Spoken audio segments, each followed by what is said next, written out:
So today we're playing Somniloquy. I don't know how to say that name. I'm not gonna try and try it. This game is created by HuntingSwan, and I've played the previous games that they made, and they're very talented at making games. So this game is about Arminger Rhodes wants to revive his hit Broadway play Somniloquy. But after such a long break from the world of showbiz, can his poor subconscious carry the load? I think this was made in Envy. It's an interactive fiction. Ooh, I do like the screenshots that they put out. Very interesting. And the battle looks different, so. And yeah, so let us play. Alright, so let's begin. So let's play a new game. I'm gonna try with my controller, but I don't know if there's like other buttons you gotta press, so I'll keep keyboard in mind. Got it. New ticket. Arminger Rhodes, a theatre director on the verge of 40, desperate to make a comeback. Darcy Russell, Arminger's ex-girlfriend, and the former star of his one-hit play Somniloquy. Betty Volpine, a Broadway legend known for her diva demands and Tony Awards. Mr. Pine, one half of a production duo, austere and obsessed with staying in the black. Mr. Pickle, obsessed with social clout. He only funds plays to impress the Upper West Side crowd. Ooh. Arminger. I can't keep dreaming of you, Darcy. I have a show to put on. Ooh. Here is where the show stops. But I'm reviving Somniloquy. Or are you reviving yourself? It won't be easy. I'm working with Betty Volpine tomorrow. Pickle and Pine will be butting their heads into the producers. It doesn't help that the last person I cast in that role was you. No one could ever compare. You know what makes a good actress, right? Great? Wait, you know what makes a good actress great? I'm guessing talent. Her director, apparently. Not her talent, her director. Oh, it's an alarm clock. I was like, what? You have a menu? No? No menu? Oh. Arminger opens the book entitled The Four Modes of Communication. Assertive, aggressive, passive, passive-aggressive. No offense, but assertive. Make it demand based off objective facts. I've raised sales by 10%, therefore I deserve a raise. Talking loud in a harsh tone of voice. Avoiding eye contact. Okay. Anything on your computer? No? Okay. Can we cook us a meal? No? No? Okay. Sad. Can I take a bath? Arminger contemplates his reflection. Can I go toilet? No? You can't give me a bathroom and not let me go toilet. Can I go back to bed? No? Oh. Can I look at the window? No? Okay. Let's leave. Ooh. I like that poster. Pedestrian. What's this show?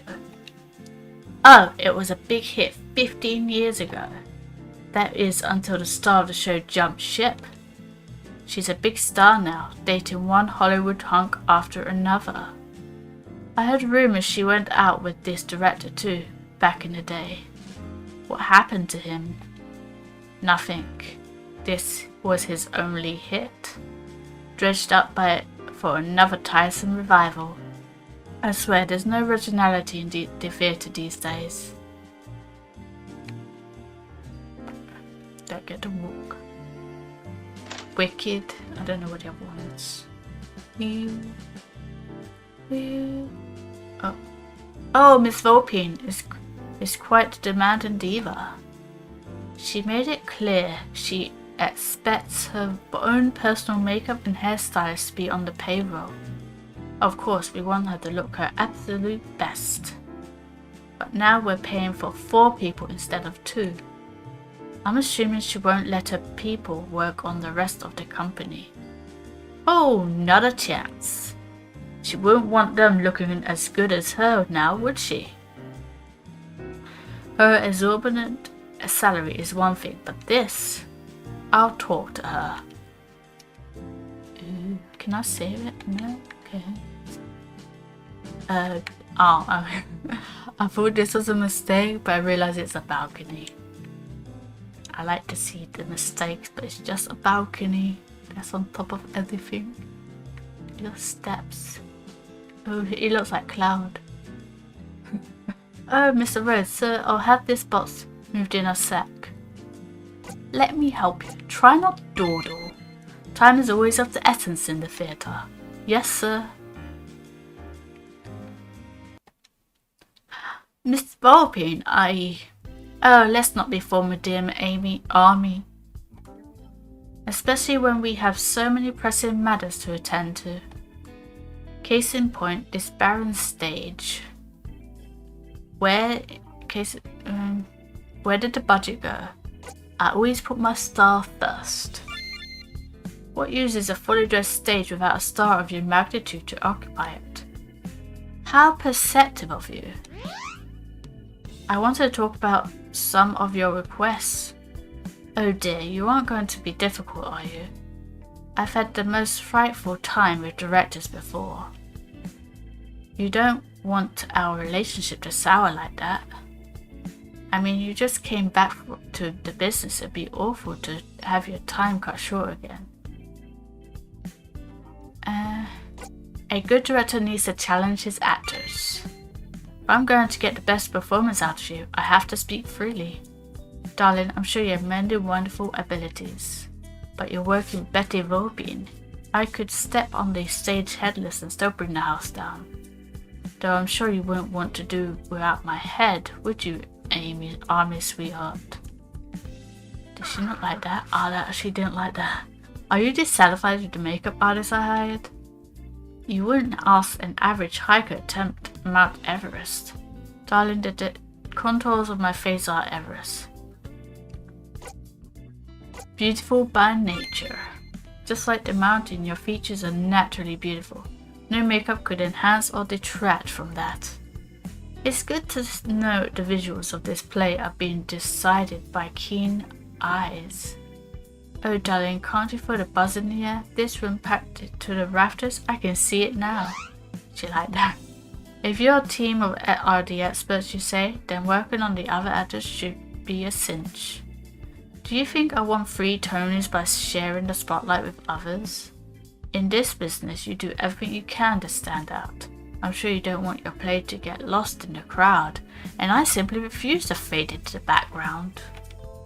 This industry is run by men whose eyes drift so easily. When you're stood up there next to a 20-year-old little twit with tight skin and a perky bosom, then you can lecture me about the importance of largesse. It's one thing to be ignored when you're a mediocrity, quite another when your talent is as extraordinary as mine.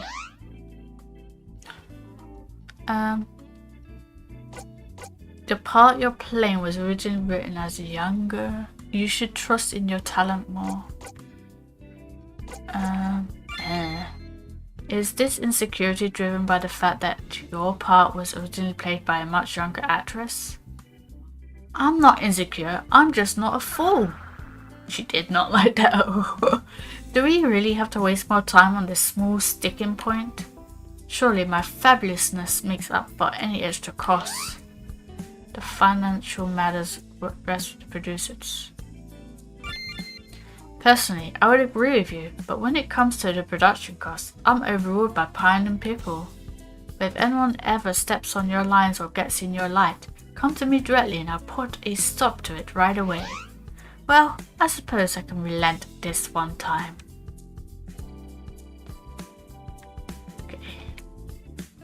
know what that means. Don't offend her too much. You need to keep her ego in check. Okay.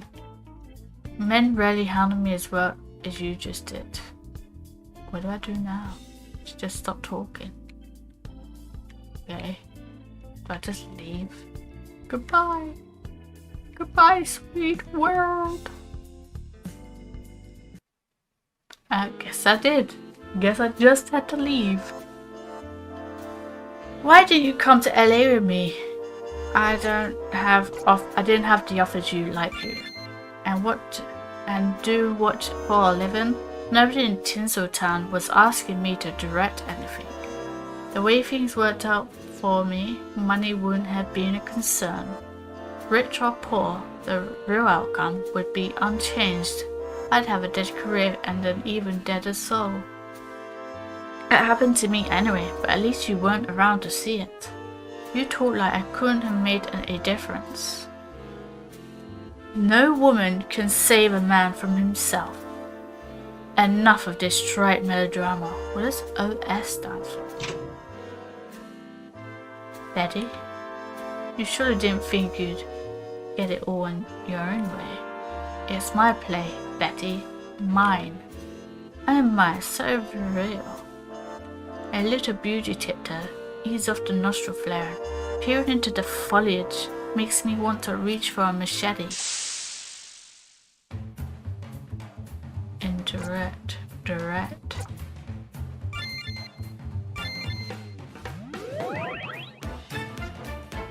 I've won 3 toners and I believe I deserve to have my own private makeup artist.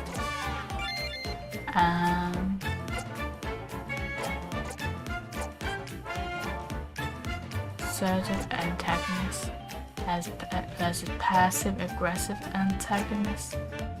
Sympathetic versus passive antagonist. Aggressive antagonist. I'm gonna say clarify. 4. Good stuff. I don't know what that means. What was I supposed to do? Don't worry, dear. You aren't the first man who failed to control me. I don't know. Was I supposed to press a button? She's passive. I have no idea. Betty Volpine agreed to star in this. Well, the original actress won a Tony and she's always on the hunt for accolades. I hear she's a real diva to manage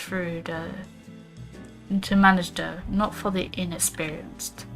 This poor chap doesn't stand a chance.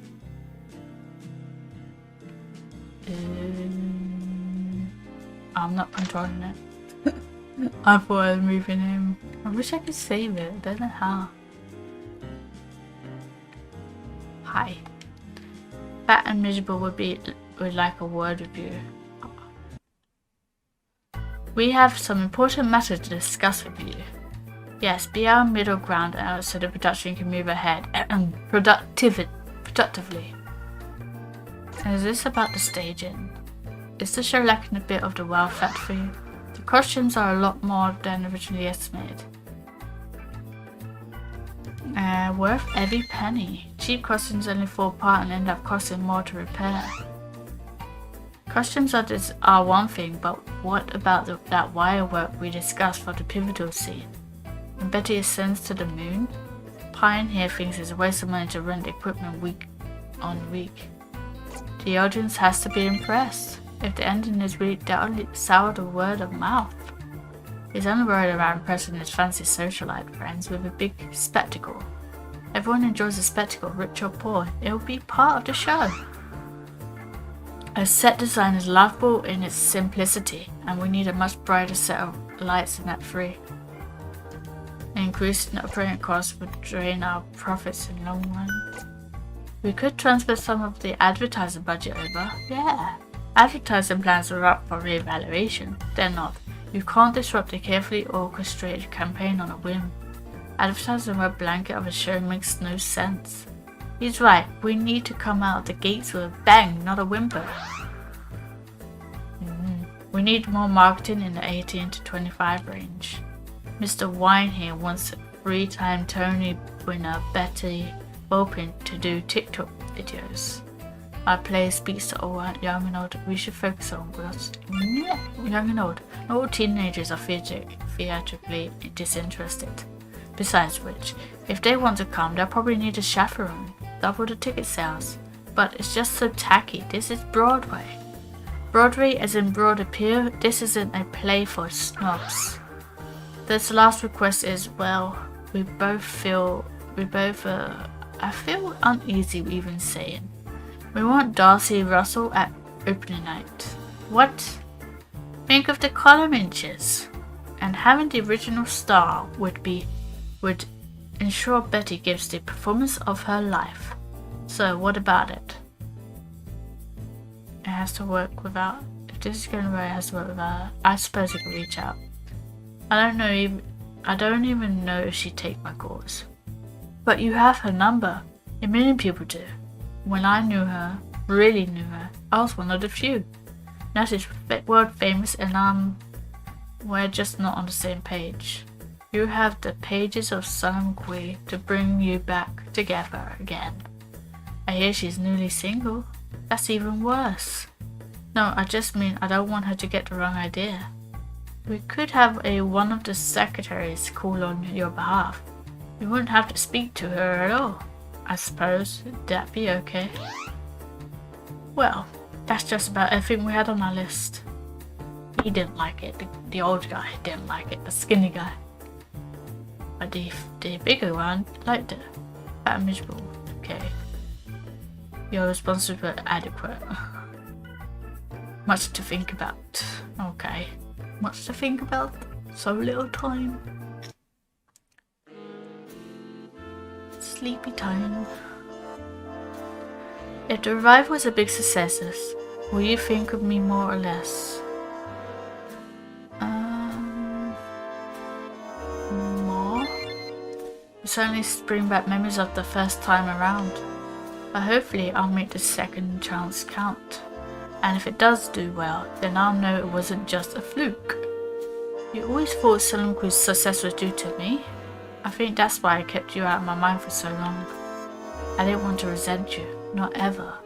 But if it works out this time, I won't have to and I can dream of you freely. Business before pleasure, Mr. Pine.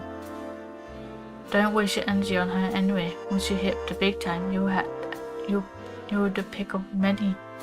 A pretty ingenuine. Everything's transsexual with you two, isn't it? Care to renegotiate?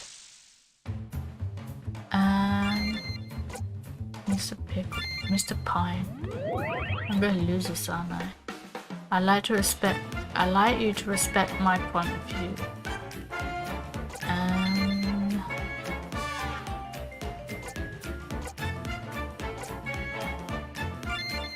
You guessed that one? Oh, that's what I was supposed to do. Okay. Oh good. Oh god. Okay.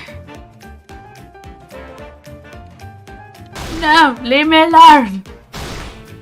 God, I keep running into her.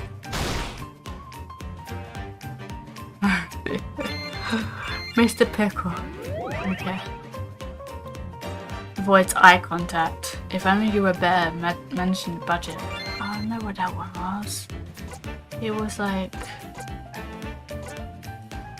assertive, I think, or was it passive? I think it was passive. No, stop! These money bills are... No!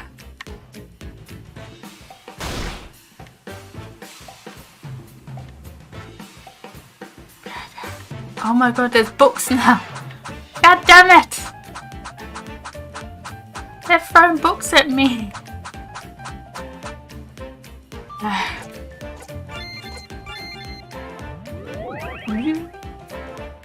Red-faced Mr. Pickle clenches his jaw.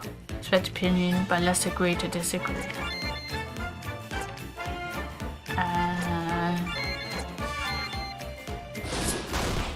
No, wrong one. Oh no, why is it wider? Oh no, no, no, no, no, stop, no! This is so mean. No! Ow! I'm dying. Mr. Pine? I like the music there. Music is awesome. This might be a stupid question, but have you considered inviting a wealthy heiress to the opening night? You're right, I shouldn't feel so worried. Debate. I don't know. I'm gonna die. I'm gonna so die. I've only got 22 HP. And I've barely done any damage. And they're throwing books again. No! Stop! I'm dead. I got 6 HP. Mr. Pickle. This birthday. He likes to assist. Confront. Guess that worked. Nah, I'm dying. I've got 4 HP. I got 4 HP. I got 2. Now there's books. I'm dead. I suck. Arminger defeated. Clearly I need to keep a tight grip on the figures. I'll make sure nobody in Manhattan hears of this failure. Just a dream. Arminger Rhodes leads a giant triumph of revival. Did I lose? Undertale battle system plugin. Ooh. Did I lose? I guess I lost because I suck. Well, that was Somniloquy. I find the battle was very interesting, and the mapping, I liked the mapping, and the dialogue was very awesome and good as well. So everything was good, and the graphics are amazing. So yeah, and the music is incredible as well. I enjoyed it. I just didn't understand it. Because I'm clueless at these type of battle systems and everything. So yeah, I hope you enjoyed, and hope you like, and I'll see you in the next video. Goodbye.